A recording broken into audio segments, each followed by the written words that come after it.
Урматтуу мекендеш, акыркы убакытта Россия Федерациясынын аймагында эмгектенип жүргөн биздин жарандарыбыз жасалма жолу менен жасалган ID карта жана айдоочулук күбөлүктөрдү колдонгондугу үчүн кармалган учурлар көбөйүүдө. Биздин кээ бир мекендештер документтерин жоготуп алып, же мөөнөтү бүтүп калып, жана башка ар кандай себептер менен мыйзамдуу жасоодон жалкоолонуп, жасалма документтерди жасатып жатат. Жасалма документтерди колдонуп жүрсөңүз, анда сиздин кыймыл-аракетиңизде Россия Федерациясынын кылмыш жаза кодексинин беренелерине ылайык кылмыш жоопкерчилиги жана жазасы каралган.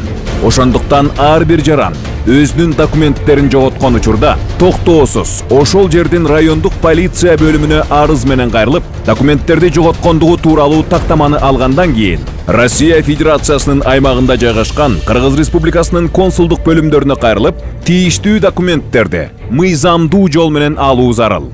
Сизге жасалма документтерди сунуштаган учурда Кыргыз Республикасынын Ички иштер министрлигинин Россия Федерациясындагы өкүлчүлүгүнө кайрылсаңыздар болот.